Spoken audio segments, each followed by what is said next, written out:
देखिए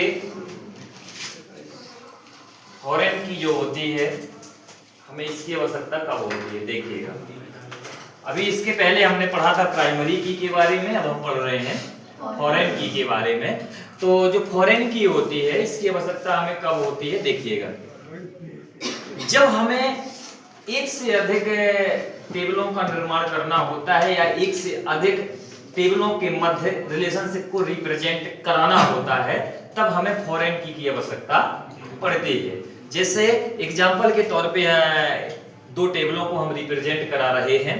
तो एक टेबल में आप देख पा रहे होंगे स्टूडेंट का नेम है, रोल नंबर है, एड्रेस है और क्लास है। वही दूसरी टेबल जो है उसमें रोल नंबर है और उस व्यक्ति के बारे में, उस स्टूडेंट के बारे में उसकी जानकारी है कि उस व्यक्ति की टोटल फीस कितनी थी, कितना उसने जमा किया, कितना बकाया है। तो देखिए सबसे पहले हमें इसमें पता ये होना चाहिए कि जो फॉरेन की होती है उसे विदेशी की के नाम से भी जाना जाता है। किस की के नाम से? विदेशी की। यानी फॉरेन की को ही एक अन्य नाम से जाना जाता है जिसे विदेशी की भी कहते हैं। और अब जैसा कि अर्थ से स्पष्ट समझ में आ रहा है कि जो प्रथम टेबल में प्राइमरी की होती है, क्या होती है भैया? प्राइमरी की होती है। जो प्रथम टेबल में प्राइमरी की होती है वही चलकर अगली सेकंड टेबल में जो फील्ड होता है वो फॉरेन की के रूप में उसे रिप्रेजेंट करते हैं। जैसे एग्जांपल के तौर पे बात करें कि ये टेबल जो बनी हुई है, एक मान के चलें अपना जो सेंटर है, सेंटर में इस प्रकार के ब्यौरा स्टूडेंटों के रखे जाते हैं कि एक टेबल के रूप में एक इस प्रकार से हो सकता है कि स्टूडेंट का नाम क्या है, उसका रोल नंबर क्या है, उसकी कौन सी क्लास है ना, उसका एड्रेस क्या है। लेकिन जब वो फीस वाली बात आती है कि किस स्टूडेंट ने कितनी जमा की, ये सारी चीजें होती हैं, तो उसके लिए उसे एक रिसीप्ट उनकी एक अलग बनी हुई होती है, तो जिसमें सारे व्यक्तियों के नाम ना लिखकर यानी टोटल फील्ड को ना लिखकर उसके रोल नंबर को भर लिख देते हैं, क्योंकि रोल नंबर से उस व्यक्ति के स्टूडेंट के बारे में समस्त प्रकार की जानकारी प्राप्त हो सकती है। तो इसलिए जो सेकंड टेबल का निर्माण कराया गया उसमें केवल इस प्रथम टेबल से केवल प्राइमरी की को ही लिया गया है। किसको लिया गया है? प्राइमरी की को, यानी अर्थात रोल नंबर को लिया गया है। तो जो रोल नंबर वाला फील्ड प्रथम टेबल में क्या था? प्राइमरी की था। वही चलकर जो सेकंड टेबल में रोल नंबर है उसे किस नाम से जानते हैं भैया?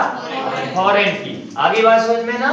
यानी प्रथम टेबल में जो रोल नंबर है जिसे प्राइमरी की के नाम से जाना गया है, वही जब सेकंड टेबल में पहुंच जाता है तो उसे प्राइमरी की के नाम से ना जानकर किस नाम से जाना जाता है?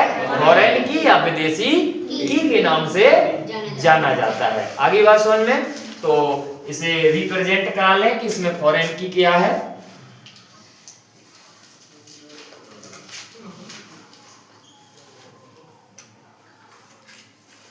एक एग्जांपल और ले सकते हैं। जैसे आपने देखा होगा कि मान के चलें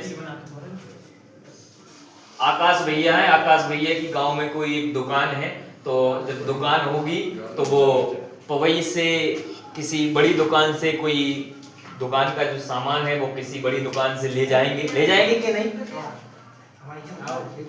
तो जो वो होलसेलर है यानी जहां से आप उस प्रोडक्ट को ले जा रहे हैं वो आपके लिए क्या है?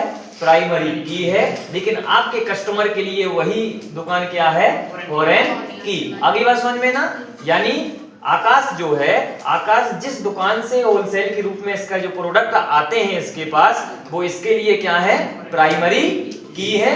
और इनके जो कस्टमर आकाश के हैं, आकाश के कस्टमर के लिए वो जो होलसेलर है वो क्या हो जाएगा? फॉरेन की के रूप में हो जाएगा। आगे बात समझ में ना?